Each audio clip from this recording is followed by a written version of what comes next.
Hello, hello. How is it going?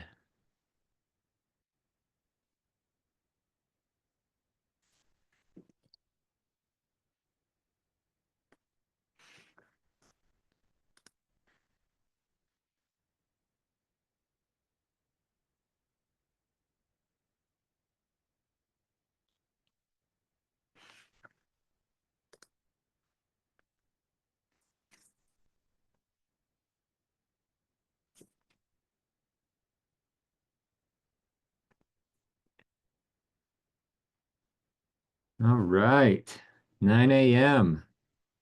Let's get going so you guys can have some time to make it here to the office and come to Becca's Win with Buyers class, which should be awesome today. So hopefully you can make it. Hopefully calls are going well to fill that investment seminar, get a bunch of good touches. I've seen a lot of your names on the list of people that are coming, so I love to see that. What are we talking about today? I have a quick question, not the Yes. focus for today, but a logistic question. 9:30 till 1:30 today. Are we breaking for lunch? Is lunch provided? I just want to be Yes, prepared. there will be lunch of some sorts. Okay. It's at least a PB&J or better. Okay, that works. Yeah. So yeah, plan on coming, hanging out all day, and you should get something to eat. Sweet. I don't need to pack my own PB&J, so that's what I need to know. Yeah. And it might be more than a PB&J. I don't know. Let's see what they order. All right. What questions do you have? What are we talking about today? Here's a question. I'm I'm sending, inviting some people who I know are interested in investing to this seminar. I don't feel as confident in helping with investments for some reason. Could we Ooh, spend a few minutes like talking about that? Like as I talk to these people tomorrow, right? Like I don't know how I should engage, like how much I should be doing helping them with investments versus referring them versus how to how to be confident with that, how to be knowledgeable on that. So I'm coming tomorrow to learn and also see my sphere. Um, but I'd love a little, I don't know, is that some yep. little tips that No, way? I love this. I love this. And let's dive deeper tomorrow on this as well as we're making some last minute calls and things at 9:30. But my advice for you is definitely help people. Don't just refer them off unless it doesn't make sense. For example, if they're like, I'd love to invest in commercial, and you're like, I don't know commercial and I don't want to, then you can pass that to a commercial agent here in our office. Same with land or something further away out of the area that you don't know or won't feel confident in learning. That being said, the secret to helping investors is to find good properties. And that would be finding a property that meets their criteria. So if they want to do a rental property, like a long-term, just traditional, normal rental property, just kind of knowing what rents are or how to look them up, do some quick things to just get an idea. Um, my quick math is I always think like save like 30% of whatever comes in because there's going to be vacancies, there's going to be a property manager, there's going to be repairs, there's going to be utilities. Um, so if whatever rent is, as long as the mortgage is less than 70% of rent, then it usually will work. Now that's very conservative. You'd want to dive into the numbers a little bit more, but that's just kind of like a tip off, like, oh, this mortgage payment would be this, and um, then it would work. Uh, Wait, can I make sure I understand that? yes. You're saying what 70%. Oh, the rent. Can you explain that a little more? The rent that's coming Yep. in So is most people think about rentals and they think like, oh, this property rents for $2,000 and my payment's 1,800. I just made $200 this month. And that's true until it's not. Meaning like as soon as it's vacant, you're not making that money. So hopefully you've been saving, but $200 gets eaten up very quickly um, if if you have a pretty big payment. So you should be saving for vacancies. You should be saving for repairs, right? What happens when the AC goes out? If you have not been saving things, then it's your personal money that is paying for that. And then there's just a handful of costs always associated with it. I plan for a property manager, even if I'm going to manage it, because one day I might say, I hate this and I want someone to take over. And I'm going to pay them somewhere between 8 and 10% to do everything for me. So it's very passive. Um, the renters should put utilities in their names, but there's a few things that doesn't make sense. Water is the big one, right? If the renters don't pay the electricity bill, they turn off the electricity. Same with the gas, but they don't turn off sewer and water. So usually, as a landlord, you'd want to pay that because if the renters don't pay it, it sticks to the house. So they'll just keep charging the house, which is you, the owner. So making sure you save some for utilities or factor that in. So typically, if you just look worst case scenario, 25, 30% is way more than you would probably need. So it's a very safe way to just kind of rule of thumb, does it work or not? Um, so so you're if the saying property rents for, let's say 2,000, what's 70% of 2,000? 2,000, 1,400. So if you can get, if your property rents for 2,000, if your mortgage is less than 1,400, you will make money every single month. got it. Thank you. That makes sense. Yeah. In this market, that is difficult, right? How many $1,400 payments do you know of that would rent for $2,000? Um, So you might get creative in the financing, which is a big way on how you could help. Like let's call seller financing, let's find seller financing properties to see if they could work. Or let's figure out like other income sources. For example, Cali has a fourplex that has a huge parking lot. Could you do some covered parking and do like RV storage that someone could park their a boat there or something like that? So maybe you're close with your numbers and you need to look at how else you can add that in. You might be the one that throws out creative solutions to make the numbers work. Uh, as well as some people are okay losing money because not all of this is lost. For example, when you're saving for vacancies, when you're saving for repairs, that money comes to you. So you see it, it literally hits your bank account, and then you should save it. So some people are okay saying, you know what, I'm going to chance the repairs, I'm going to chance the vacancy because um, the uh, the appreciation, the debt reduction, the tax saving, every other reason that you would want a rental property is such a big reason that they might do it, right? If you could, in theory, with appreciation, make 10, $20,000 every single year, would you be okay losing $5,000 in cash flow because you have to subsidize that? Which really means you will probably have to pay for any repairs out of pocket and you're kind of break even. Like that kind of goes back and forth with the person. So just asking them questions is usually very helpful as you're working with these investors. Even if you don't really know what you're doing, just be like, talk to me about why you want to own a rental property. Is this like you want money? Is this your retirement plan in 30 years? Is this you have hundreds of thousands of dollars and you are sick of it sitting in a bank account and so you want to put it into a property that will earn money? Like each of those have like a different thing that you would want, and you can kind of think through that with them. And then you can start to match properties with that.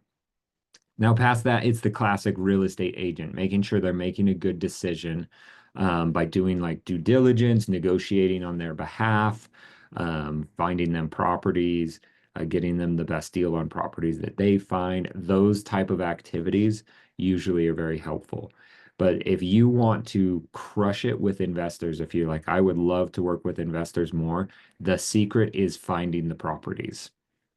And so as you are out and about, you should think, could I buy this as a rental property? If I could not, who do I know that should buy this as a investment? And then could I put this on the market? Should kind of be the thoughts that go on in your mind. And when you're looking at should I buy it, it might be, what if I partnered with one of these investors that I know? Because part of the problem is finding the good deal.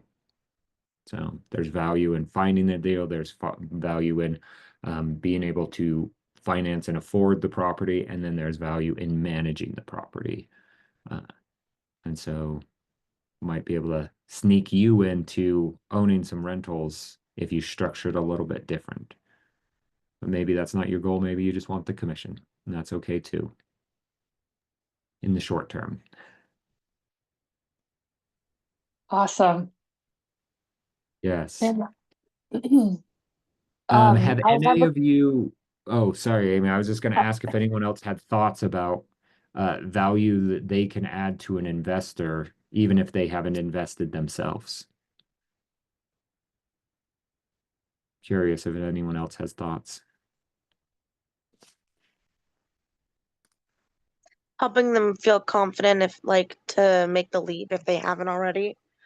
Um, because a lot of people feel really anxious about it and just being like, hey, maybe you should just talk to somebody about your borrowing power. Maybe you'll be surprised by what you have available to you. Yeah. Yeah, you never know until you Uh, ask. I was gonna say one thing that's super, super valuable for out of state investors is having boots on the ground that have all the resources that they need. So my agent in Kentucky doesn't do short-term rentals, but she knows all the cleaners. She knows all of the handy people. She can help me get repairs done. She can help me meet all the people that I need, including lenders and all those different things. So being a person with a network of resources for your investor is a great way, even if you aren't an investor. Yeah, I've heard of teams that do this where they're like, well, and even just specific agents, they're like, hey, if you ever need anything about real estate, call me at this number. And then they have their preferred vendors, which we already have a list that you can just tap into from the market center and then start adding some of your other people, right? Do you know someone that does blinds, or are you just going to go to Google and find a blinds person? There's a handful of times that you could meet some of these people, add them to your list. And then so anytime anyone needs, not just investors, but if someone's like, who would I go to for a deck? It's like, oh, you know what? You should call my buddy Chris. He does decks and he's great at it. And that's real. I know a deck guy named Chris.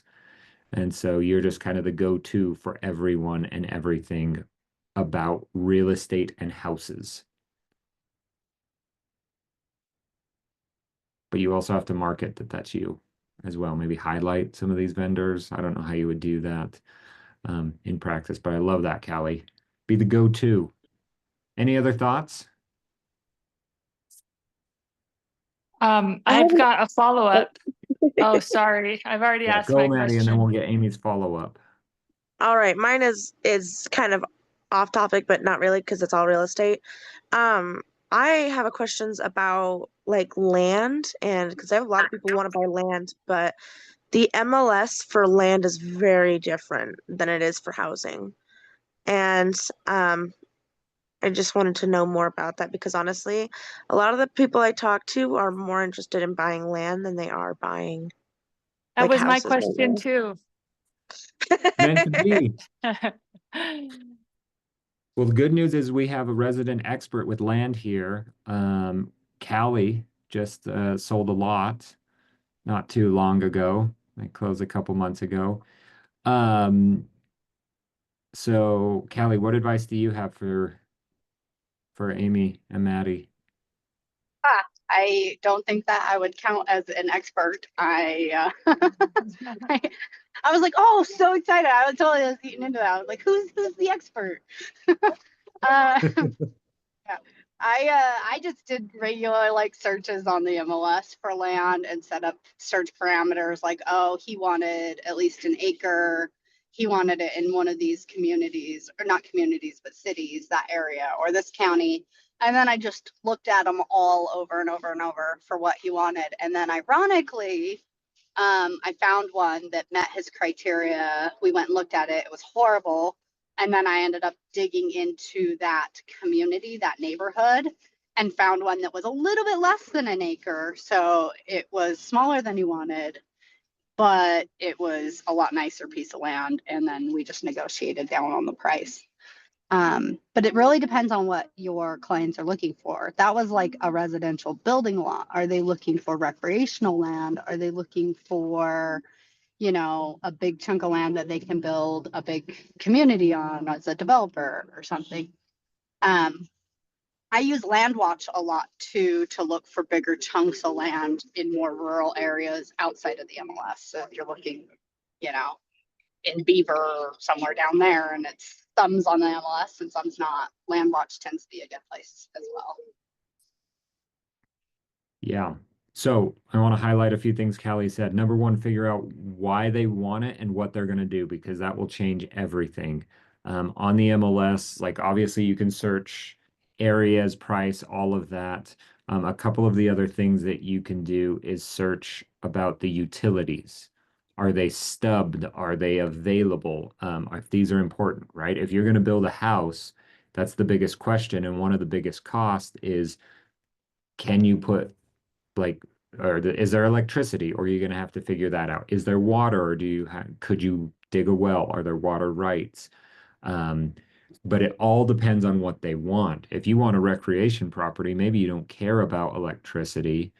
Maybe you don't care about gas. Maybe you don't care about any of this, and you just want land in the middle of nowhere that you can shoot animals on. Like I don't know. It's up to everyone that's a little bit different. So I'd get very clear on what they want and then start to use some of the filters on the MLS.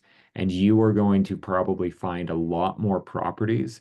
And then if it is building, you'll just want to make sure that you either know the zoning that fits that for that area, which might just be call the city, right? If they're like, I want to build a house in Indianola, it's like, great. Maybe you call Indianola and be like, hey, as I'm looking for land, how do I know if this is buildable for a year-round house or a cabin or whatever they're looking for? And they'll have some sort of like zoning code that will be on the MLS. You can see that it's on the tax data as well. So that kind of helps you. You can always talk. Usually people that are in these land divisions that are helping are the most helpful in the whole city building. So that's really nice. So send them. The good news is about land is you can go show land just as easy as houses, even easier. And if you're ever not available, usually people can just go to the land, right? It's like, hey, go drive by this house before I show you it. But that's all they can really do. And then we can help you out with the whole due diligence process and digging into a few of these things to make sure it's suitable for what they're going to do. Did that answer So a any of your lot of questions? them are wanting like little homesteads where they Uh-huh. want to build a house on it, but nothing extravagant. Like my one, she wants to have just like tons of fruit trees, little gardens everywhere. She wants to be able to go to farmers markets. She just wants land, have a couple animals, and just a little house for herself. That's perfect. So I would start to Check think like, where would that Colville. be?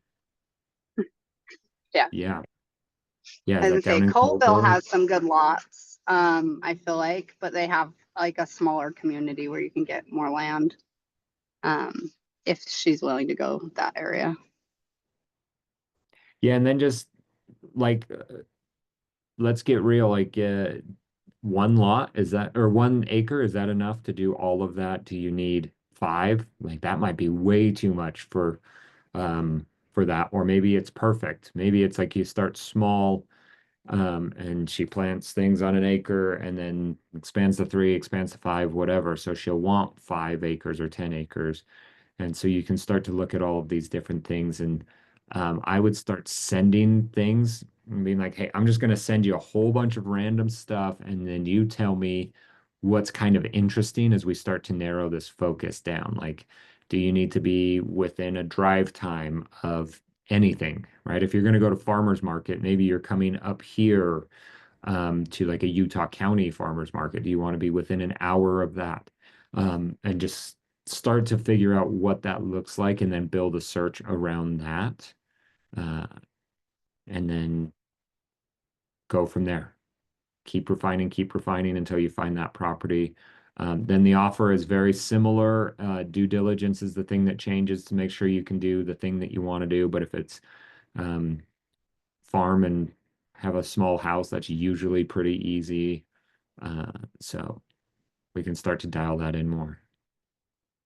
And then if you need any help, Amy or Maddie, let me know. We can dive deeper into this one-on-one. Awesome. Thanks. Yeah. Go play around. Go find some land that you would buy one day. MLS is full of stuff. So, okay, come to the office. We're starting Win the Buyer in 10 minutes. So come, don't be late. It should be amazing. Take a lot of notes. And we will see all of you later. Thanks.